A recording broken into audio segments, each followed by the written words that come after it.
Hey there, welcome to the show. I'm Echo, and today I'm joined by Jorge Argota, founder of Argota Marketing, a legal marketing agency based out of Miami with over 10 years of experience helping law firms grow.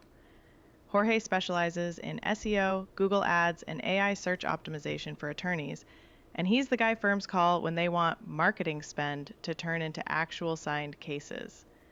Today we're diving into web design for personal injury lawyers. What's working, what's wasting money, and how to build high converting, high quality pages, campaigns that generate real cases. Jorge, great to have you on. What are you seeing right now in the web design space?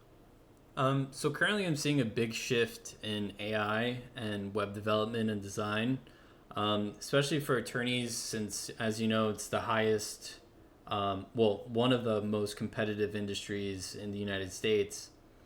And so yeah.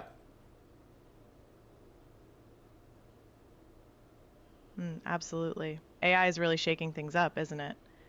So, Jorge, when you say a big shift, are you talking more about how firms are using AI tools to actually build and design their sites faster? Or is it more about designing sites that perform well in this new world of AI driven search, like ChatGPT and Google's AI overviews? I'd love to unpack which side of that coin you're seeing the most movement on. So so the thing is, traditionally, I guess when AI first came out with web design and development, it was more so on React, Vertex kind of, building landing pages like that. But the issue you would run into is that um, you couldn't really customize it with all the all the SEO features and making it SEO optimizable for Google.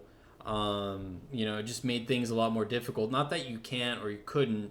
It's just the difficulty in setting that up, and then having the problem with AI is that it needs to have like a JSON file, for example, with all your brand information on there, so it doesn't build things or create things outside of the scope of your brand. And so those are some of the things that would cause issues, I guess, with the website building with AI. But now with WordPress, you can definitely start using AI and using all these I guess libraries to build it out and then import that into WordPress. And that makes things a lot better because you can connect all the SEO tools.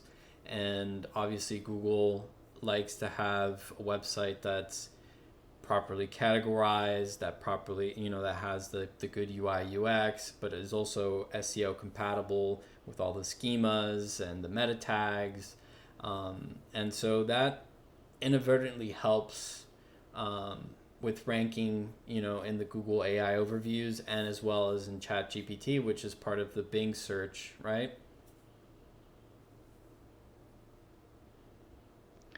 I myself a fascinating evolution. So it sounds like the early AI site builders were almost too closed off. Great for speed, terrible for the SEO fundamentals that actually move the needle for law firms. And now with WordPress in the mix, you get the best of both worlds, right? The AI driven design speed plus that deep SEO control with schemas, meta tags, proper structure. So, Jorge, let me ask you this. When a personal injury firm comes to you today and they've got, maybe an old WordPress site or some template builder site, where do you typically see the biggest conversion leaks? Is it the design itself, the page speed, the messaging? What's usually bleeding cases for them? Well, it's probably all three of them, to be honest, because the conversions happen at different stages in where you are on the page, right? People inherently trust websites that are higher up versus the ones that are lower.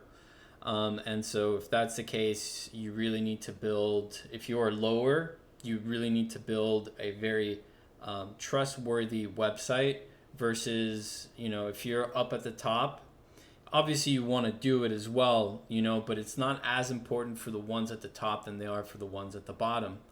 And so, when building out websites, it's important to have a high fidelity UI UX where, for example, the CTA is at the bottom with a phone number to call us, maybe some 5-star reviews, And then the layout of the website is very simple, easy to use. You know, a lot of the times with these WordPress websites, these templates, they're not really well designed for UI UX. And so typically, oftentimes, you'll suffer from having lower conversion rates.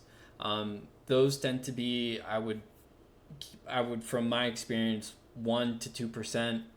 And once you start really integrating, high quality design, you'll start to see those numbers go up by sometimes double the amount of what it initially was. And so essentially, you're doubling the amount of potential cases that you can get only by changing some things on the website. And now it's easier than ever to make those changes with AI and WordPress. And so that's, and yeah, page speed is important. It's obviously a ranking factor. It's also, someone lands on that landing page and it takes a really long time to load. They're probably going to go back and go to, someone else, and you don't want that to happen because of Nav Boost, right? Nav Boost is one of the core Google algorithm, which basically measures engagements. And so if it sees that people are hitting the back button a lot, it's probably going to get your website kicked down just because of that. And so for the messaging, I would say a lot of law firms are very similar. And so the messaging is important. For example, I have one of my clients, George, who has a website, and so he was a former insurance defender for medical malpractice for the PI space, and he's never mentioned it in his website, in the last 10 years. And so I started mentioning that, and Google started picking up on that, and now he's showing up at the top for his city, in Kendall, and he's up at the top, and it mentions and it says his USB, which is, former insurance defense attorney, so it's important to distinguish yourself, not only in terms of the UI, UX, but also as well as your messaging and, things like that. Wow, there's so much gold in what you just said. I want to pull on a few threads there. First, that point about trust signals being even more critical for firms ranking lower. That's such a counterintuitive but smart insight. And then doubling conversion rates just from better UI UX. I mean, that's essentially doubling your marketing ROI without spending another dollar on ads. But Jorge, that George story is the one that really stuck with me. A former insurance defense attorney for med mal cases not mentioning it for 10 years? That's like having a superpower and hiding it. So how do you actually uncover those hidden USPs with your clients? Like, what questions are you asking attorneys to dig out the stuff they think is boring but is actually their biggest differentiator?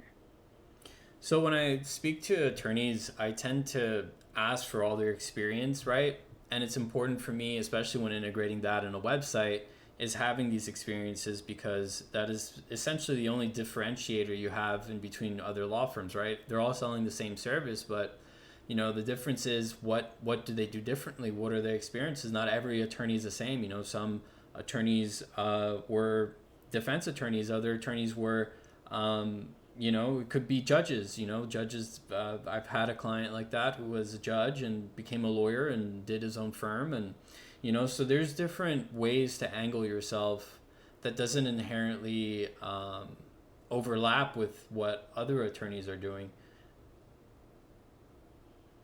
Yeah, that makes total sense. It's almost like you're playing investigative journalist with your clients, mining their backstory for those nuggets that they've totally normalized, but that prospects would find really compelling.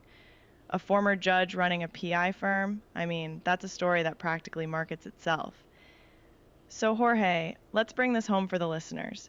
If there's a personal injury attorney out there right now listening to this episode thinking, okay, my website's probably underperforming, what would be the one first move you'd tell them to make this week? Like, where do they start?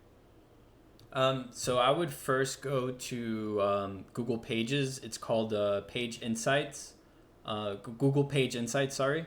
And once they're on there, they can kind of put in their web domain, and you'll see what the score is in terms of page speed.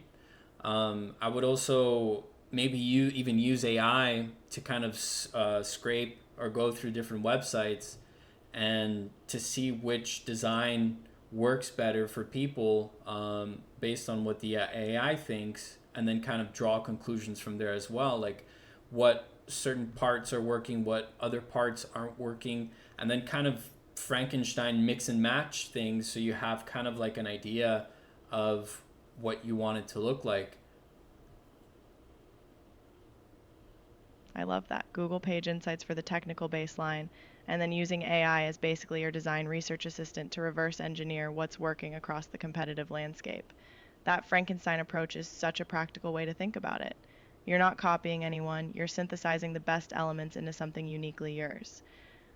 Jorge, this has been an absolute masterclass in modern legal web design. Before we wrap, where can listeners find you if they want to learn more, or maybe have you take a look at their firm's site? Yeah, if they want to look at some of my clients, you can go to percymartinezlaw.com. You can also go to my other client, who's floreslawmiami.com. And then you can visit my website at jorgeargota.com, and you can find me there. So thank you very much. Amazing. That's persemmartinezlaw.com, floreslawmiami.com, and jorgeargota.com for Jorge himself. Definitely go check those out, listeners, to see this philosophy in action. Jorge, thank you so much for coming on and sharing your expertise. This was packed with actionable insight from start to finish. Excited until next time, everyone. Keep building, keep testing, and keep turning those clicks into cases.